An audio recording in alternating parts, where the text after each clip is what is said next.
and welcome to the Fierce Voice Podcast. I'm your host, Bridget Gildemaster. This is a podcast for those who are ready to leave behind survival mode after abuse, where we talk about what it looks like to embody who you are as an individual, learn to love yourself, and bring to light healing after surviving abuse from relationships and religion. Pop your earbuds in to hear heartfelt and powerful intensity from myself and guests. Be ready to put into place actual tools and gather insight for you to use on your healing journey. All right. Hello, and welcome back to the Fierce Voice Podcast. I'm your host, Bridget Gildemaster. Today, I have a guest with me, Dara. Am I saying your name right? Yeah, Dara Bose. Oh. Okay, all right. I just all of a sudden realized we're social media friends, not really ever met in person. I all of a sudden realized I don't know if I'm saying that right when I see her name. Should have asked that one. No problem. Awesome. Okay, perfect. So yeah, I have Dara with me today. We are actually co-authors in our book. She is an overcomer. We also do, we've been in a speaking class together. I think that's how we met originally. Yes. Tracking right. Awesome. So yeah, I have loved following Dara. So we know each other on social media for probably about 2 years now. So I see things she's doing, and she's always active and full of life. Like, she is inspirational in that area if you're having a bad day, for sure. So I'll let you go ahead and introduce yourself a little bit more about your story and the message you love to share and all the books you've published, because I know you've been in several. Yeah, sure. Thank you so much. I'm so excited to be here. Yeah. So we met through a speaking group, and then when I decided to do She is an Overcomer, I was like, okay, I need these women. And I was like, oh, Bridget, you got a great story. And then so I was so excited that you joined that. But again, my name is Dara Bose. My name gets mispronounced all the time. So I kind of am at the point in my life where I think that maybe my parents are wrong and everyone else is correct. But it is Dara, just like Sarah. I am a 6-time #1 international bestselling author. I have several books out there. They are all anthology books, which are so great. So if anyone out there has a story to tell and they aren't quite really sure how to do that or what to do, you can, reach out to Bridget, reach out to me. We can hook you up and show you how you can get into a book and tell your story. Just one chapter. Like, that's the best thing about anthology that I love, is it's just one chapter. And plus you get lots of other people in there with you, so that, getting to that #1 status is a little bit easier because you have all those people and all their people that kind of help you. So I love anthology books. And speaking of books, I do have another book coming out. This is my book. It is going to be coming out in December. I don't have the exact date because of the holidays, but it is You Are Meant for More: Finding Your Passion in God's Purpose, which I'm really excited to share my stories, and my tips and tricks are in there as well, just kind of how you can find who you are again. So what I noticed is that when I coach, I'm also a coach and I do a million other things. But what I notice when I coach women is they come to me and they kind of feel like they're broken. A lot of my women that I coach, they're like, well, I have all the things that society tells me I have to be successful and happy, but I feel like something's still missing. I'm not happy. I must be broken. I'm asking myself, is there anything else? Is this as good as it gets? And that is just a common theme I see, especially because I coach mainly women, is we get so caught up in the hustle bustle of the daily life of being all the things to all the people that we forget who we are. We forget what we're meant to be. We're a mom, we're a wife, we're a coworker, we're the cook, we're the cleaner, we're the laundry, we're the carpool drivers, Uber, we're all the things, right? And then we have our work, and we kind of forget in the hustle and bustle of all the things that we're meant to be to the other people, who we are. And so that's what I do with the people I coach. And that's what my book is about, is kind of getting back down raw and kind of peeling back those layers and rediscovering who you are and who God has called you to be. So that is my specialty. And that's my book that's coming. And I'm really excited that everyone gets it. I am so excited for you because I had heard you had so many delays. It's been a long time coming, your book. And Yes, so, yes. There's been a lot of um, delays. yes, and that happens. All the things, but yeah, so when you shared, it was kind of, I was like, oh my gosh, I'm just so excited for you because vicariously I have lived through you in that journey and like hearing your delays and your story a little bit. So Yes. excited to hear more about it and read it. So Yes. yeah, and I had no idea you were in 6 other anthology books. I knew it was a lot, Yeah. but that's Yeah. amazing. Yeah. So 6 of them total, mostly with the same publisher, and I had one other publisher that I started with. And actually, I started my journey with You Are Meant for More before I even wrote in any of those 6 books. Wow. So my journey has been that long, but for me, I firmly believe that there was a purpose and a reason that it didn't happen. It wasn't ready. I wasn't ready. So, and everything about that, like it had the wheels turning, it got things going, but it wasn't the way it was supposed to work out. And even though it seemed like, one thing after another, pushing it back, so excited. Oh, it's going to launch on this date. And then it didn't happen. And then it didn't happen. Like it wasn't the right time. And I think that it's so hard to be patient when you have something that you put so much of your heart and soul into and you're ready. But God's like, wait, nope, you got to wait. You got to wait. And it's so hard to wait and be patient. But it's like, I know that it's all in the right time. So I'm excited Yeah. about it. Because I wouldn't Yeah. have done those other books. I wouldn't have met you. Yeah. Oh, I know. Like there's so many things that wouldn't have happened if everything happened in the beginning. So if anyone is listening and you guys are like, oh, I want this to happen, it's not happening. There's a reason. God, the universe, whatever you call it, there's a reason it's not happening. It's because it's not the right time. So just be patient.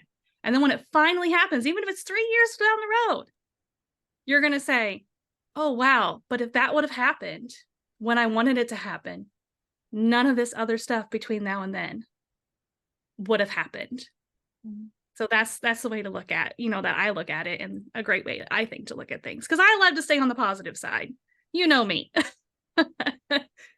I'm all about that Yep. daily gratitude and focusing, more on the positive. Of course, there's downtimes. Of course, you need the downtime. But when you focus on your gratitude and you focus on that kind of thing and you don't focus on the negative, it's so easy to find the positive when you do have something bad happen. And my life has not been all rainbows and unicorns. And you know that. You've heard my story, of my dad's suicide. And that was kind of a turning point in my life is I also have depression and anxiety, and seeing and knowing what my dad went through and seeing that my dad went through this spiral and it eventually took his own life. I started to see some of those similarities in my own life. And that's when I'm like, okay, wait, something's got to change or I'm going to end up here too. Mhm. So that's where I kind of started diving into, self-help kind of stuff. I started diving into my faith a little bit more. I started diving into all that stuff, learning about gratitude and learning about your mindset and how I don't have to just be medicated for my depression and my anxiety. Like how I actually, like we have this brain and your brain is so powerful. You actually can rewire and reprogram your brain. It's so crazy. So I actually was able to get myself off of depression medication just by learning practices and things that I can do. Now, of course, there are some people that are still going to need it. And if you take medicine, like it's okay. It is 100% okay. But I was able to do things and implement certain habits in my life where I actually was able to rewire and reprogram myself, that I was able to get off of the medication. And a lot of that is just having a good, healthy gratitude habit, which is so easy. It's so easy. Yeah, so powerful. Yeah, habits though, right? Yes. Good habit. That's a good habit. Yep. And that's where the beginnings are hard, but yeah, Mhm. getting into it. And yeah, it's so easy. So what do you have a specific like routine, certain questions you Oh ask yeah. yourself, journaling Oh prompts, all yeah. that? Girl, Yeah. all of the things. I actually have, hold on a minute here.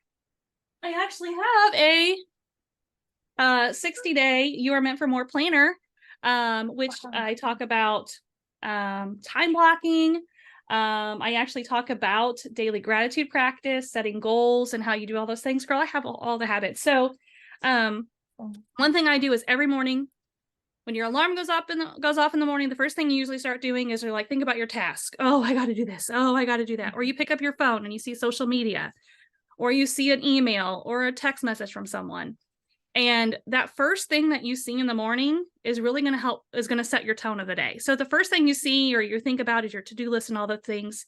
It kind of thinks your mind like, oh, I got to go into overdrive. I got to be all these things, anxiety. Here we go. We're going, it starts going. So before I even get out of bed in the morning, I name 3 things I'm grateful for that day. I just lay there and I'm like, okay, I'm grateful for coffee because I know I love my coffee in the morning. I'm grateful for the 8 hours of sleep I got last night, which is rare. I don't sleep a lot. And then like something else, I'm grateful for that my family is safe. Just 3 things. I try to name different things every day. So I try not, if I already said coffee, I try not to say coffee again. But sometimes you just are grateful for that coffee when you only slept 4 hours. So what that does is I'm also an NLP practitioner, which is neuro-linguistic programming, which just has to do with those habits and how you can associate certain words and certain habits, and you can just it's about the reprogramming and rewiring of your brain. So it kind of sets my brain and my subconscious mind to think, oh my goodness, the first thing we're thinking about today is grateful things. So I'm grateful for these things. And your subconscious mind is like, well, that must be important. So throughout the day, your subconscious mind is looking for other things to be grateful for because you told it first thing in the morning that that's what the most important thing is. Not reading the email, not your to-do list, not anything else, the things that you're grateful for. And then in the evening, what I do is I also name 2 to 3 encounters or experiences that I had throughout the day that I'm also grateful for. So I know consciously that I named the things in the morning, subconscious mind automatically going on autopilot, thinking about those things. And consciously, I also know that I'm going to name 3 things at the end of the day. So I'm thinking about it consciously. And then I also relates that as important to my subconscious. So at the end of the day, I might say, okay, 3 things I'm grateful for today. One thing I'm grateful for today is I got to spend a lot of time with my daughter. We went shopping today and we went to have breakfast, and then we went to Hobby Lobby. We had a good day. I get to do this podcast with Bridget right now. I'm grateful for that. And another thing I might be grateful for today by the end of the day is that I get my bed to myself. My husband's on shift. He's a firefighter. So he's on shift. So I get the bed to myself. So I'm also grateful for that. So it just kind of sets your mind and your mindset up, because of course I have moments during the day where like bad things happen, or I have situations that are like not ideal. But because my brain is not focused on those bad things, they're more focused on finding the good things in the day. It just makes it a little easier to get through the hard times. Oh, wow. Wow. Just so much in there. So powerful, and a huge part of my own journey. I can relate to it. That's something I put on my website a couple of weeks ago, is a journal on, gratitude, getting up in the morning, intentions, all of that. And so I just affirmations, intentions, all those things. So important, because if you do not relay, most people know this, and maybe some people listening don't. So your brain is 2 parts, right? So you have your conscious mind, which is your thinking mind, the part that, I'm using to talk to you and answer your questions.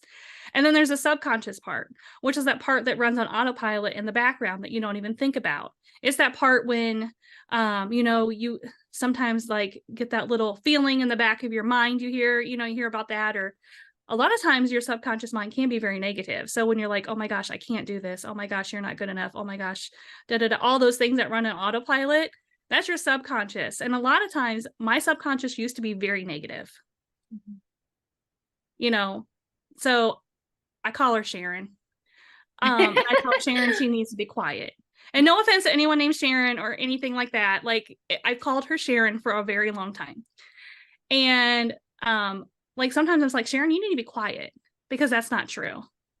So you have 2 parts of your brain. So when you verbally make affirmations, you are verbally saying I am, or I have, or any of your I feel, any of those things. When you verbalize it, you are solidifying that in your subconscious. And some of those more loud negative things in the back are kind of like, oh wait, she feels that way. She doesn't feel like a loser. She just said she feels like a winner.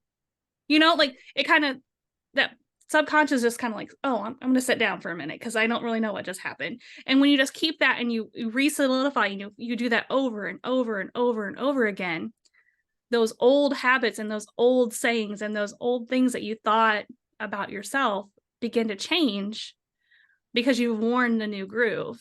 So it's just having those affirmations, having journal prompts, having a daily devotional, having those gratitude practices are so important, especially if you do feel like, really down. It's like one step you can take is just finding things to be grateful for, and just coming up with so one thing with affirmations is a lot of people say something that's completely unbelievable.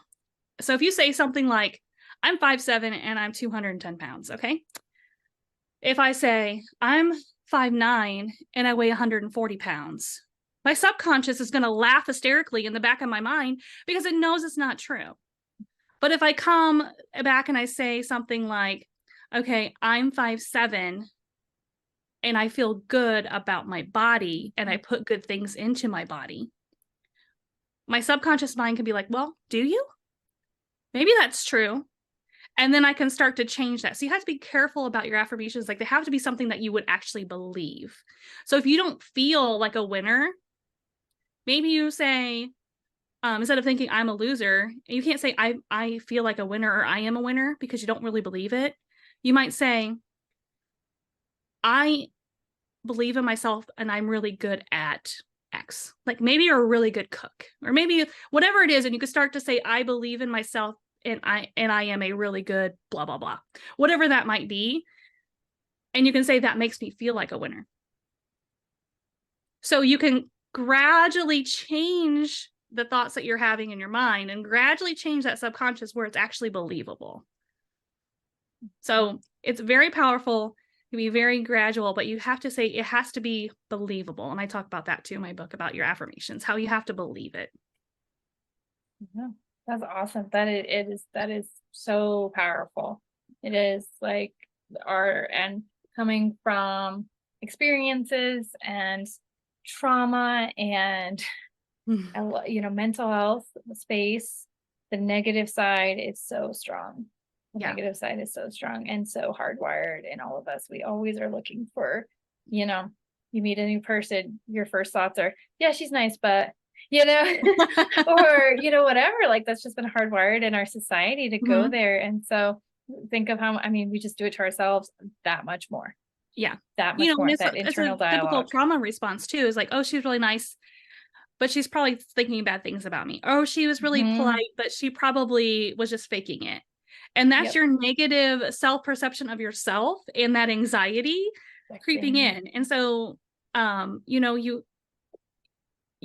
that's kind of a trauma response too, because you don't want to get close to someone because it's like, oh my gosh, they're so nice, they're so polite, they made me feel good, but when's the shoe going to drop? So then your subconscious mind kicks in. It says, oh, trauma, they're probably talking about you behind your back. Oh, trauma, they're probably just using you. Oh, trauma, all those trauma responses. So you have to work. I know it takes a lot, and I can't say that everything, anything I'm going to say is going to fix it, but little things can lead you in a different way. So you don't have those immediate trauma responses. Of course, like seeking professional help is, always best in a situation, especially if you have, deep rooted trauma, but you can do little things, just those little affirmations about, and I know it's so funny. People are like, gosh darn it, I'm good enough and da, da, da, and people like me, those kind of things, those affirmations. But, I'm a good person. I'm kind. I, put goodness out there and goodness comes to me. I attract kind people. Just saying those things, and you're like, okay, well, if this person came over and talked to me, I attract kind people, and I've been saying that for a long time, and now it's in my mind, I attract kind people. Well, she seemed very kind, so as I attract kind people, well, your subconscious wants to prove your conscious mind correct. Like, it wants to prove it correct. So that's why whenever you put out those affirmations, or the gratitude stuff, when you put those affirmations out there, your subconscious wants to prove you right.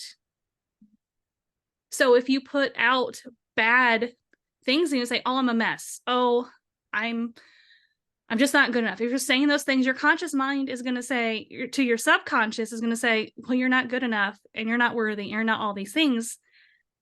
I'm going to prove that right and show you these things throughout the day. And so I'm going to prove you right about you're a kind person. You attract kind people, and all these, other good things that you could be telling yourself on your subconscious mind. It wants to prove you right. It doesn't want to be wrong. So you have to input those things into it. You have to feed it the good so that you see the good. That's awesome. Yeah. So we get dark on this podcast sometimes, so only share what you feel comfortable with. But so what were some specific thoughts you were battling in your journey with your story?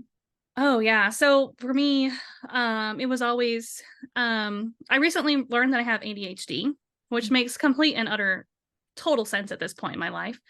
But one thing I really struggle with is rejection. And I didn't realize that was part of ADHD. I just thought it was just part of me.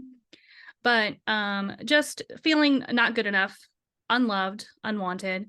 Growing up, my parents weren't financially well off. So I always felt like I was less than, and especially like where I grew up, because like a lot of my friends and stuff like that, like their families had these big houses, these mansions, these nice cars. And like, we didn't have that. I grew up in a trailer park. Like my dad was 25. My mom was like 18 when I was born. My mom didn't work, so especially when I was young, I just kind of always felt like I wasn't as good as other people because I didn't have the nice things. And then part of my, trauma, my dad was a drug addict, and so I talk about this in my book. One of my earliest memories that I have of my dad is being probably about 3-4 years old, and my sister was a baby, and there was a knock on the door, and it was late at night, and we were watching TV. I don't remember, what it was or anything. We were just sitting out there with my parents in the living room watching TV. And my dad goes and answers. And for some reason, I remember it being rainy, but I don't remember. I mean, I was young. And mom was like, I can't remember if it was raining or not either, because I asked her about it. But so a guy comes knocking on the door, and he's, talking to my dad, and I could tell that he wasn't a friend. And then the one thing I remember is the guy telling my dad if he did not pay him what he owes, he was going to kill his wife and his children before he killed him and make him watch. This is one of the earliest memories that I have. And talk about trauma, Yeah. So, my dad was a drug addict. My dad had financial issues and stuff like that because of his habits and stuff. I mean, he eventually cleaned himself up and still struggled financially. He just wasn't good with money, which was completely different. But he was a good dad. He just had what I call his own demons, and he fought his demons. And a lot of those demons reflected on the way we lived our lives and the things that we went through. My mom eventually divorced my dad when I was in kindergarten, and which is probably the best thing she could have done, because it was kind of like a wake-up call to him too, to change his life around. But so a lot of that has to do with that's some of the deep-rooted trauma that I have with all of those situations, and just other situations that happened, kind of not quite that intense, but other things that happened and things that I saw growing up. But just not being good enough. And like, I'm not as important as the drug. I'm not as important as the new husband. I'm not as important as, the other things. And I talked to my mom about this too. And so my mom remarried, and I loved my stepdad. I called him dad growing up. But they were together for many years. And for some reason, they decided they were getting married. Okay, great, get married, But we're going to get married on some random day of the week and it's September 7th, 1990. Okay, so they got married on my 10th birthday. Mm. So therefore, from 10 on, my birthday didn't matter because it was their anniversary. I didn't get cards. I didn't get parties. I didn't get anything. So I kind of felt unwanted, unloved, unimportant. So those are things that I struggled with into adulthood, feeling unloved, unwanted, all the things. And I don't feel that way anymore.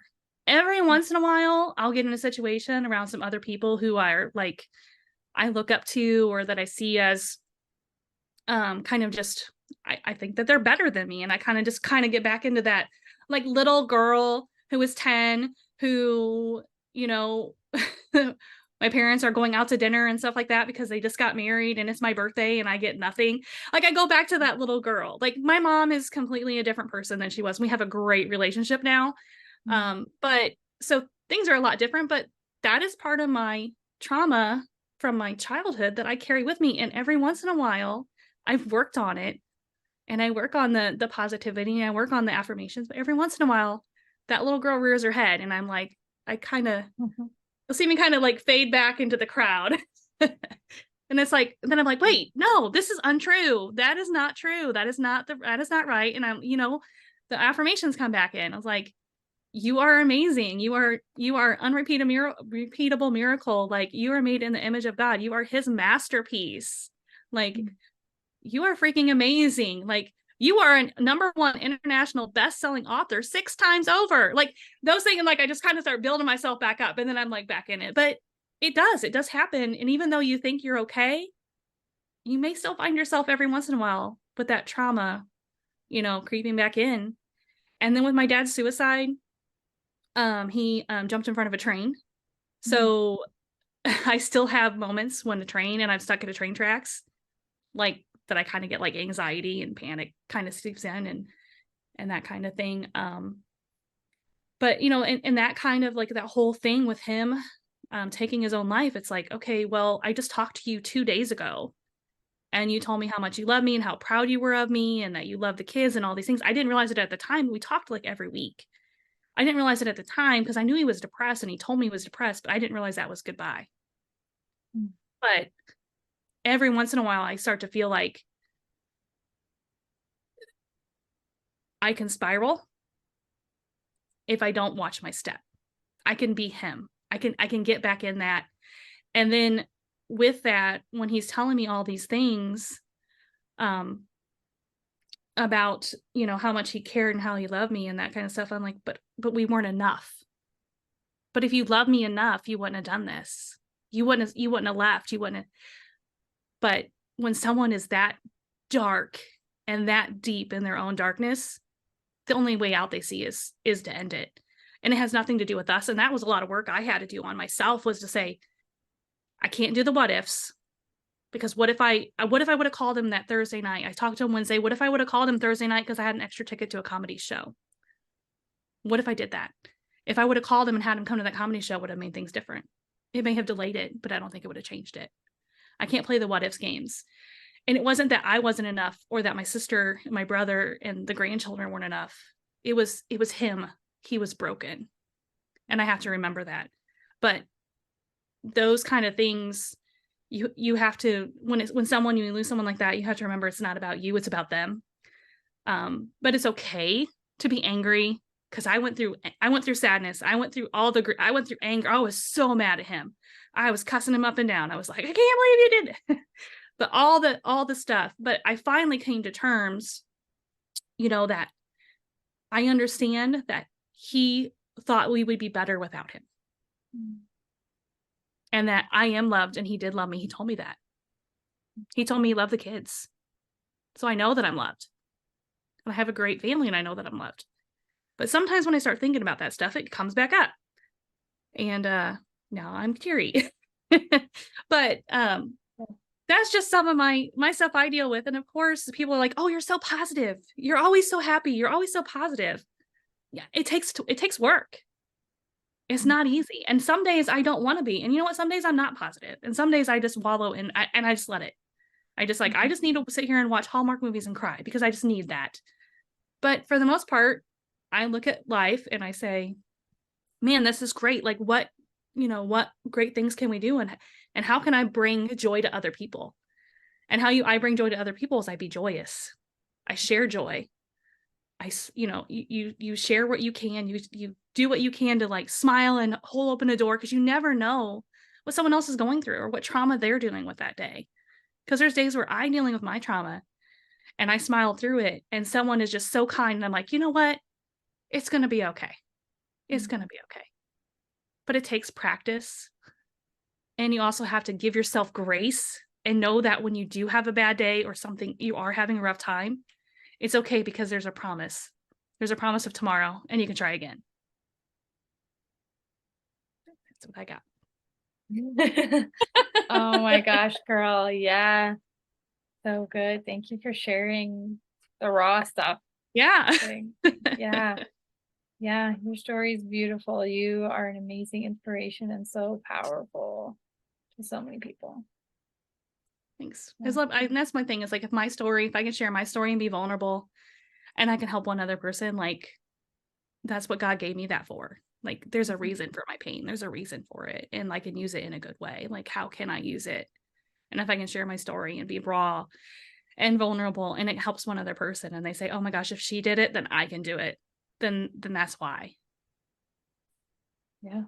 Yeah. It makes it all worth it. Like, yeah, I'm sure you've talked to people and seen the light bulbs come on, and it's so worth it. It's worth it every time to go through it just for that. Yeah. And it's worth it to me to relive it. I mean, I might get teary eyed and I might, and stuff to relive it, but I think it's better to find purpose in it, to reshare my story and find purpose in that rawness and to bring it out there than to sit in it and hold it all in. And someone else is struggling out there and they don't know that it gets better. Like it can be so much better. You just have to allow it. You just have to be patient and you have to work on it. And it takes an effort. And for me, it also took my faith. So like, that's a big one for me too. Like, I don't have to do it all on my own. I didn't have to do it all on my own. Like I can rely on the strength of my father. So like for me, that's a big thing too. And I could talk about that for hours, but personally, you can work on just those habits, like just those gratitude, like just starting with that daily gratitude. It's something easy to start with that daily gratitude. And it starts to that's where I started, was that daily gratitude. And here I am, technically 10 years later from when my dad's suicide. It was in January 25th, 2013. So and that's kind of where everything started. And I've gone through there. If I can do it, you can do it. If I can do it, anybody can do it. And it's so simple. What do you have to lose by being thankful? Just give it a try. 30 days, right. Just give it a whirl. Oh, that's awesome. Yeah. Oh man. Yeah. I feel like we could sit and chat forever because you've lived it. You've been through it. You're on the other side, which is huge. Yeah. And you have so much to offer, but it's in your books and it'll be in your upcoming book. And yeah, if you're interested, once that comes out, we can maybe have you as a guest again. Yeah, I'd love to. A little bit more about that. That'd be awesome. Talk a little more specifically about the book. Yeah, that'd be great. Yeah, that'd be awesome. I'd love that. So yeah, we'll tell everyone where they can find you. I'm sure you have a website, social media handles, all that good stuff. Yep. You can find me at my website is darabose.com, DARABOSE, like the speakers, darabose.com. You can email me at dara@darabose.com. You can find me on social media. Just search up Dara Bose, and I will pop right on up there for you. So those are the best ways to get, I'm mainly on Facebook. I do have Instagram, but I'm old and I'm really bad about getting on Instagram. Like I'm a creature of habit and I'm mainly on Facebook. But you also can reach me, through my website or my email. Fabulous. Yeah. And I will put a link to all of that in the show notes as well. And if they go out to my website, you can click on my website and you can click right at the top or a thing will pop up and you put your information in and you will be on the email list to be notified when the book is going to launch. We'll actually send you the link so you can order the book, probably with a discount. Also, I love to give away stuff. like, I love to give prizes and giveaways, so there'll probably be some freebies for some people that get Oh, on that list. So, go ahead and just go to my website, and you guys can get on that list and get more information about the book launch and all the things that are coming. awesome. So that'll be super exciting. I know from previous books, there's some really good previews in there. We're all about the value. More value, more value, more value. Exactly. Yeah. Oh, that's awesome. Well, thank you so much for being on here today. I mean, this podcast is packed. Like you gave so much. You gave so much, and it's going to impact so many. So I appreciate you being on here. Well, thanks for having me, and I can talk for hours, so We will do it again for sure. yes. We will. This sounds fantastic. Yeah. Yeah. This is awesome. I love this. I love everything about this. So, all right. Well, we'll catch you next time. All right, thanks. Thank you for joining us today on the Fierce Voice podcast. I truly hope you found healing insight, tools, and a space held for you on this journey. We are all in this together, and you are not alone. You can find me, your host, Bridget Gildemaster, on all social media platforms, and check out my website at www.bridgetgildemaster.com, where you can listen to past Fierce Voice episodes, check out my media features, find my books, and inquire about booking me for your next virtual or in-person event. My keynotes are impactful with real-life stories, actionable tools, and inspiration for healing after a life-altering experience. Or check out my workshop event to learn more about how you can prevent abuse in your area. Have a wonderful day, and we'll catch you next time on the Fierce Voice podcast.